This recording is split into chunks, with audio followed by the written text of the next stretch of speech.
Assalamualaikum warahmatullahi wabarakatuh. Kami dari kelompok 1 akan mempresentasikan hasil dari tugas kami yang berjudul Perekonomian Indonesia yang mengenai utang dan perekonomian Indonesia.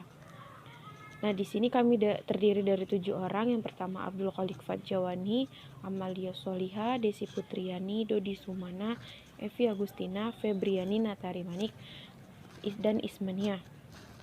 Nah, untuk mempersingkat waktu langsung saja akan dijelaskan oleh teman saya.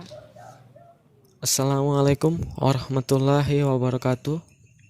Perkenalkan, nama saya Dodi Sumana. Di sini saya akan mempresentasikan mengenai utang dan pembangunan. Ya, langsung saja kita akan menuju ke halaman berikutnya. Oke.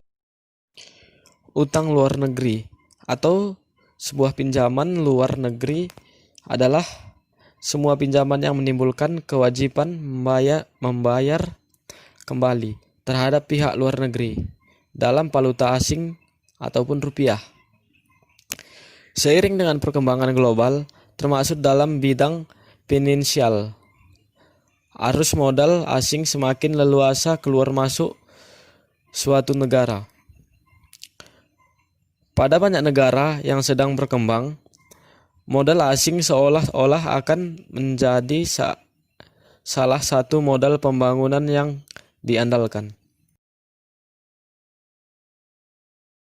Oke, selanjutnya di sini ada dua faktor yang mendasari suatu negara melakukan pinjaman luar negeri.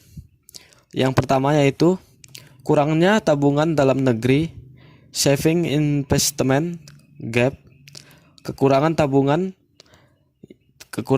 ini tidak lain karena rendahnya tingkat pendapatan penduduk di samping sistem keuangan yang belum memadai.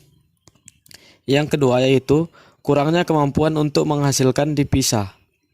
Untuk melakukan transaksi perdagangan internasional diperlakukan devisa sementara kemampuan negara sedang berkembang (NSB) dalam menghasilkan devisa masih rendah.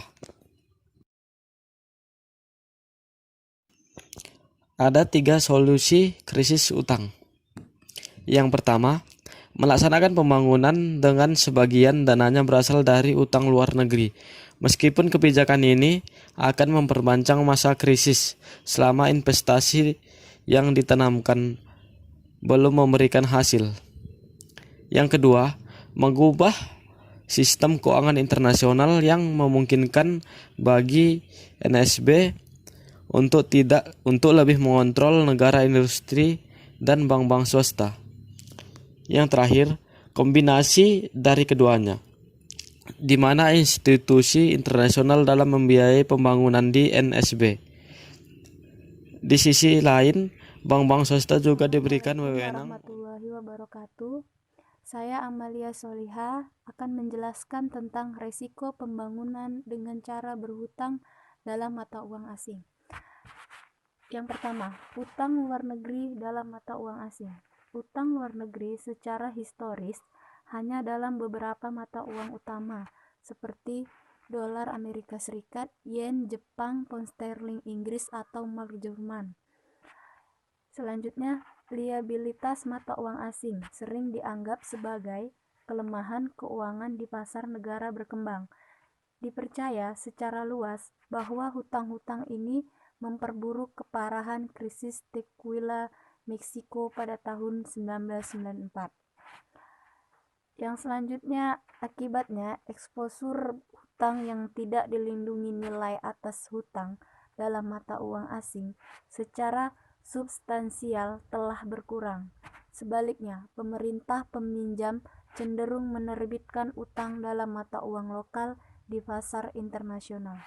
Sementara pemberi pinjaman semakin berpartisipasi dalam pasar obligasi domestik atau Burger Non-Wernox pada tahun 2006.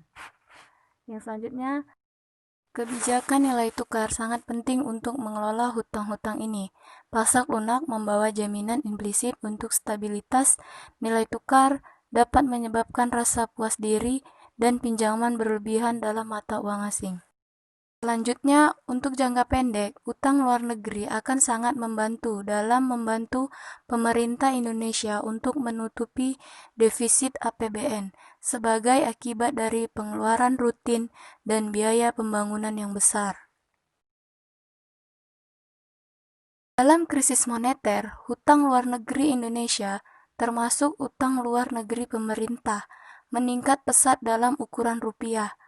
Karena itu, hal itu membuat pemerintah Indonesia harus menambah hutang luar negeri baru untuk membayar hutang luar negeri sebelumnya yang telah kadaluarsa. Selanjutnya, resiko pembangunan dengan cara berhutang dalam mata uang asing. Di Indonesia sendiri, pembiayaan pembangunan tidak dapat sepenuhnya terpenuhi dari APBN semata, namun sebagian pembiayaan pembangunan terpenuhi dari dana pinjaman yang jumlahnya tidak sedikit. Dasarnya, semua negara sah-sah saja berhutang, asal memperhatikan berbagai indikator sejauh mana hutang membebani negaranya atau tidak. Risiko hutang yang dihadapi Indonesia terbukti sejak dimulainya Orde Baru hingga sekarang ini, APBN disokong oleh dana segar dari hasil berhutang dari luar negeri. Berikut adalah tabel yang menjelaskan tentang posisi hutang luar negeri Indonesia pada masa Orde Baru. Sebagian sumber APBN bergantung pada utang luar negeri. Memang dari tahun ke tahun perbandingan antara presentasi hutang luar negeri dengan APBN fluktuatif, akan tetapi presentasinya bisa dibilang tidak sedikit. Selain risiko yang bersifat ekonomis, utang luar negeri dapat berdampak pada kebijakan politik luar negeri suatu negara debitur. Misalnya saja pada waktu krisis moneter yang melanda Indonesia pada tahun 1997 memaksa Indonesia harus berhutang kepada IMF, disebut-sebut sebagai lembaga keuangan bentukan. Di sini saya membahas peringkat obligasi. Peringkat obligasi adalah suatu tingkat yang mengukur kemampuan perusahaan penerbit obligasi dalam memenuhi kewajibannya dan menjadi acuan inspektor. Sebelum membeli obligasi, peringkat obligasi mempengaruhi tingkat pengambilan. Obligasi yang diharapkan inspektor semakin rendah, peringkat sebuah obligasi semakin tinggi, tingkat pengambilan yang diharapkan investor. Adapun faktor yang mempengaruhi peringkat obligasi ada 3, yaitu yang pertama faktor keuangan. Faktor keuangan dilihat dari rasio-rasio diantaranya profitabilitas, leverage, solvabilitas, likuiditas, dan produktivitas. 2. Faktor non-keuangan. Faktor non-keuangan meliputi lingkungan hidup, penjamin, stabilitas, regulasi, dan kebijakan akuntansi. 3. Faktor lainnya yang turut mempengaruhi peringkat obligasi yaitu manajemen laba.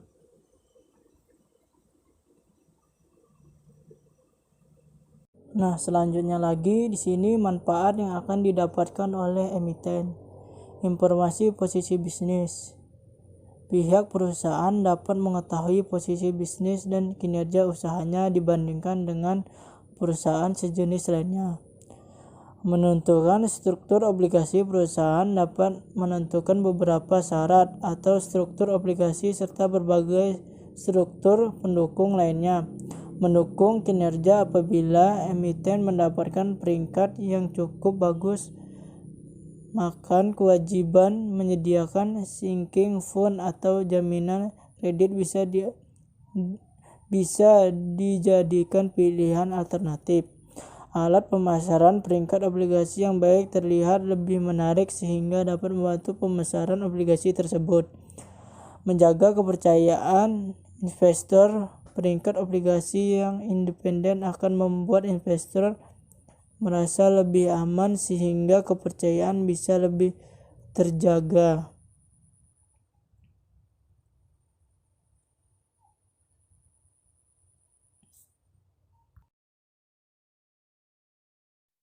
Assalamualaikum warahmatullahi wabarakatuh. Saya dari kelompok 1, perkenalkan nama saya Febriani Natarimanik. Saya akan menjelaskan bagian dari jenis-jenis obligasi. Yang pertama adalah obligasi dilihat, cari sistem pembayaran. Terdapat 3 jenis obligasi jika dilihat dari sistem pembayaran kuponnya, yaitu A. Obligasi tanpa kupon.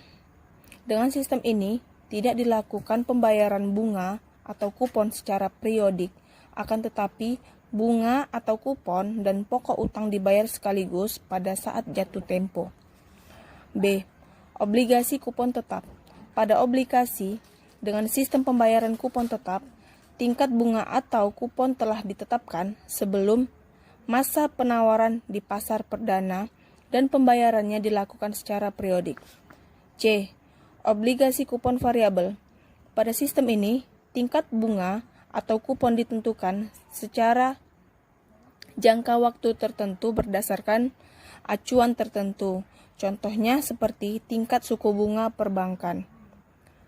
Poin yang kedua, obligasi dilihat dari penerbit. Ada 3 jenis obligasi jika dilihat dari sisi penerbitnya, yaitu A. Obligasi pemerintah. Merupakan obligasi yang diterbitkan oleh pemerintah Indonesia. Dana yang didapatkan dari obligasi ini diperuntukkan untuk pembiayaan dalam anggaran pendapatan dan belanja negara atau APBN. B. Obligasi korporasi. Merupakan suatu obligasi yang diterbitkan oleh perusahaan, baik itu badan usaha milik negara atau BUMN atau badan usaha swasta. C. Obligasi retail. Untuk obligasi retail ini merupakan obligasi yang diterbitkan oleh pemerintah namun dijual kepada individu atau perseorangan melalui agen penjual yang telah ditunjuk oleh pemerintah. Contoh obligasi ini adalah ori atau suku retail. Dan poin ketiga, obligasi dilihat dari kepatuhan syariah. Jika dilihat dari kepatuhan terhadap nilai-nilai kaidah Islam atau syariah, obligasi terbagi namun dijual kepada individu atau perseorangan melalui agen penjual yang telah ditunjuk oleh pemerintah. Contoh obligasi ini adalah ori atau suku retail. Dan poin ketiga, obligasi dilihat dari kepatuhan syariah. Jika dilihat dari kepatuhan terhadap nilai-nilai kaidah Islam atau syariah, obligasi terbagi atas 2 jenis, yaitu A. Suku mudharabah. Obligasi syariah dengan sistem mudharabah, yaitu dengan menggunakan akad kerjasama bagi hasil sehingga pendapatan yang diperoleh investor atas suku tersebut diperoleh setelah pendapatan dari emiten diketahui. B. Suku ijarah. Suku ijarah merupakan obligasi berprinsip syariah di mana digunakan akad sewa-menyewa antara emiten dengan investor di mana ujroh atau fee ijarah bersifat tetap. Karena ujroh tetap, maka bisa diperhitungkan sejak awal obligasi diterbitkan. Di sini ada poin selanjutnya, yaitu keuntungan dan risiko obligasi. Berinvestasi pada obligasi dapat dikatakan sebagai investasi yang menguntungkan. Berikut alasannya. Yang pertama, keuntungan yang didapat berasal dari selisih harga obligasi yang diperdagangkan atau yang lebih dikenakan dengan hasil, biasanya istilahnya capital gain. Yang kedua, bunga dari obligasi lebih tinggi jika dibandingkan dengan bunga deposito. Ketentuan pemegang obligasi. Pemegang obligasi yang menerima penghasilan atau bunga dari surat utang yang dibelinya akan dikenakan pajak penghasilan PPh sesuai dengan ketentuan peraturan pemerintah PP nomor 55 tahun 2019. Tarif PPh yang sebelumnya 15% pada 2020 ini turun menjadi 5% dan untuk tahun 2021 dan seterusnya naik kembali menjadi 10%. Penurunan tarif PPh untuk bunga obligasi berlaku bukan untuk obligasi pemerintah saja, namun juga untuk obligasi swasta yang telah terdaftar oleh Otoritas Jasa Keuangan OJK. Baik, di situ saya sudah menjelaskan bagian dari jenis-jenis obligasi. Oke, Assalamualaikum warahmatullahi wabarakatuh. Assalamualaikum warahmatullahi wabarakatuh. Saya Desi Putriani, Prodi Ekonomi Syariah, akan mempresentasikan suku bunga dan obligasi. Yang pertama, kita akan membahas tentang suku bunga. Pengertian dari suku bunga yaitu harga yang dibayar untuk dana atau modal yang didasari oleh teori Lionable Funds. Di sini ada grafik tentang suku bunga, SF kurva penawaran dan DF kurva permintaan. Faktor yang mempengaruhi penawaran yaitu 1. Rumah tangga, sektor usaha atau bisnis, 3. Pemerintah, dan 4. Investor asing. Faktor yang mempengaruhi DF atau permintaan yaitu jika SF meningkat maka DF juga meningkat. Peran pemerintah untuk obligasi adalah mempengaruhi penawaran dana melalui Bank Sentral atau Bank Indonesia dan mempengaruhi permintaan dana melalui kenaikan anggaran belanja.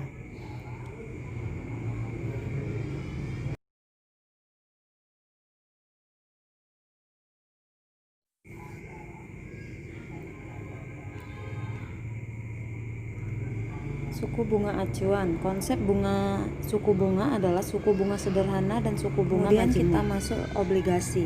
Obligasi adalah wesel jangka panjang yang diterbitkan oleh unit perusahaan dan pemerintahan. Penarikan obligasi dilakukan jika suku bunga turun secara substansial di bawah suku bunga kupon. Semakin lama jatuh tempo obligasi, semakin besar harga obligasinya. Pada grafik ini digambarkan obligasi jangka pendek dan jangka panjang. Setiap obligasi akan memiliki risiko kegagalan. Sekian dan terima kasih. Nah, selanjutnya obligasi dan pembangunan. Obligasi merupakan salah satu instrumen keuangan yang cukup menarik bagi kalangan investor di kalangan pasar modal ataupun pengusaha. Obligasi juga merupakan salah satu investasi efek berpendapatan tetap yang bertujuan untuk memberikan tingkat pertumbuhan nilai investasi yang relatif stabil dengan risiko yang relatif stabil juga dibandingkan dengan saham. Sedangkan pembangunan ekonomi adalah suatu proses kenaikan pendapatan total dan pendapatan per kapita dengan memperhitungkan adanya pertambahan dan disertai dengan fundamental dalam struktur ekonomi suatu negara dan pemerataan pendapatan bagi penduduk suatu negara. Nah, obligasi memiliki cara untuk mempengaruhi pembangunan ekonomi.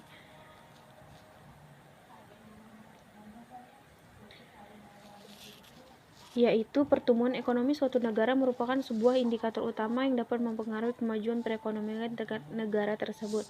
Oleh karena itu, dibutuhkan usaha keras bagi pemerintah dan warganya untuk mencapai hal itu. Namun, apabila dalam proses ekonomi Indonesia lebih dominan mendapat sumbangan dari sektor investasi asing atau luar negeri, maka bisa berdampak krisis global di masa mendatang. Selain itu, tingkat konsumsi masyarakat Indonesia yang tinggi juga bisa menjadi alasan yang mempengaruhi terjadinya krisis global. Lalu, apa saja upaya yang bisa dilakukan? Dalam rangka mencegah risiko utang luar negeri yang dapat mempengaruhi kestabilan nilai tukar rupiah terhadap falas, pemerintah harus menerbitkan obligasi negara untuk menambah stok modal yang dibutuhkan. Nah, stok modal dari investor yang telah membeli obligasi negara tersebut dapat digunakan oleh negara untuk melunasi utang dan juga memenuhi kebutuhan produksi yang ditunjukkan untuk masyarakat. Di samping itu, kegiatan ekspor juga berperan penting untuk meningkatkan cadangan devisa, serta meningkatkan spesialisasi dan nilai tambah ekonomi di perdagangan internasional.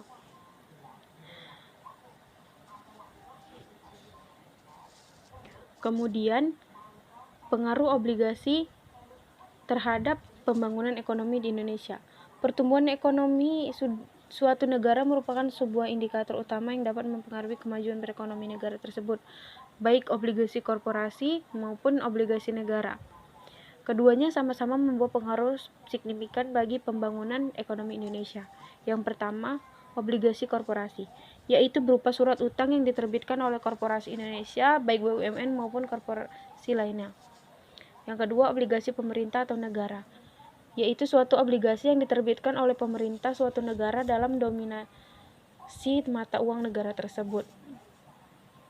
Kemudian aspek hukum penerbitan obligasi daerah sebagai instrumen pembiayaan pembangunan daerah. Manajemen utang dan investasi daerah merupakan bagian penting dari manajemen pembiayaan anggaran untuk menutupi defisit fiskal atau mengalokasikan surplus anggaran dan harus dikelola dengan baik. Karena utang dan investasi mengandung risiko yang dapat merugikan. Pembangunan infrastruktur merupakan kewajiban pemerintah pusat dan pemerintah daerah. Kelebihan obligasi daerah sebagai alternatif pendanaan untuk pembangunan itu terdiri atas 4, yaitu mampu menarik minat pemilik dana untuk berinvestasi, yang kedua mampu menyediakan dana dalam jumlah besar, yang ketiga memiliki risiko yang rendah atas pembangunan kurs, yang keempat memiliki risiko yang rendah atas pembangunan kebijakan pemerintah. Nah, pemerintah daerah juga perlu melakukan investasi untuk memperoleh keuntungan, keamanan aset daerah dan optimalisasi manajemen kas dan menjaga likuiditas keuangan untuk menjamin kesinambungan pembangunan daerah dan keuangan daerah. Assalamualaikum warahmatullahi wabarakatuh. Nama saya Ismania, Prodi Ekonomi Syariah. Di sini saya akan menjelaskan tentang pasar obligasi dan pihak penerbitnya. Langsung saja. Obligasi ialah sekuritas berpendapat tetap yang diterbitkan sehubungan dengan perjanjian hutang. Karakteristik dari obligasi ialah yang pertama, surat berharga mempunyai kekuatan hukum. Yang kedua, memiliki jangka waktu tertentu. Yang ketiga, memberikan pendapatan secara periodik. Yang keempat, ada nilai nominal. Baiklah, selanjutnya yaitu manfaat obligasi. Menurut Sunaria, tingkat bunga obligasi konstan, dalam arti tidak dipengaruhi harga pasar obligasi. Pemegang obligasi dapat memperkirakan pendapatannya, sebab dalam kontrak perjanjian sudah ditentukan secara pasti hak yang akan diterima. Di sisi lain, karena pendapatan obligasi dapat diprediksi, maka pemegang obligasi dapat membuat portofolio obligasi yang baik dibandingkan dengan portofolio saham. Pemodal dapat mengatasi masalah inflasi apabila tingkat bunga obligasi lebih tinggi daripada tingkat inflasi. Baiklah, selanjutnya yaitu kelemahan dari obligasi. Yang pertama, tingkat bunga konstan, yaitu harga obligasi tergantung pemerintah. 2. Tingkat likuidasi rendah, khususnya apabila harga obligasi menurun. 3. Risiko penarikan. Perusahaan dapat menarik obligasi sebelum jatuh tempo. 4. Risiko kecurangan. Jika perusahaan mengalami kebangkrutan, maka pemegang obligasi mengalami kerugian. Jenis-jenis obligasi. Yang pertama, berdasarkan penerbitnya. A. Obligasi pemerintah pusat adalah sekuritas pemerintah yang digunakan untuk pendanaan dalam hutang pemerintah. B. Obligasi pemerintah daerah terdiri atas General Obligation Bond and Revenue Bond. C. Obligasi badan usaha milik negara, dan yang terakhir yaitu obligasi perusahaan swasta. Jenis-jenis obligasi berdasarkan jaminan. Yang pertama, obligasi tanpa jaminan. Ada 2 tingkat, yaitu senior dan junior. 2. Obligasi yang memberikan jaminan atau identur. Berikut jenis-jenisnya. Dijamin dengan properti, dijamin dengan sekuritas lainnya, dijamin aset tertentu. Dan yang terakhir yaitu obligasi yang dijamin full of mortgage. Penghasilan kupon obligasi ini terutama disediakan oleh mortgage yang dijamin. Penerbit dari obligasi yang pertama, lembaga supranasional seperti Bank Investasi Eropa dan Bank Pembangunan Asia. Yang kedua, pemerintah suatu negara. Yang ketiga, bagian negara berdaulat provinsi. Yang keempat, lembaga pemerintah yang biasa disebut agency bond. 5. Perusahaan menerbitkan obligasi swasta. 6. Perusahaan yang didirikan dengan tujuan khusus guna menguasai aset tertentu. Nah, kesimpulannya adalah utang luar negeri telah memberikan kontribusi terhadap pembangunan di negara berkembang, termasuk negara Indonesia. Anggaran tersebut dialokasikan untuk keperluan pembangunan di suatu negara. Obligasi juga merupakan suatu yang penting dalam sebuah pembangunan suatu negara dengan beberapa bagian dan peran pentingnya terutama di bagian investasi. Nah, baiklah, itu saja hasil dari pemaparan kami. Lebih dan kurang kami mohon maaf, dan jika ada kesalahan kata juga kami mohon maaf. Wabillahi taufiq wal hidayah. Wassalamualaikum warahmatullahi wabarakatuh.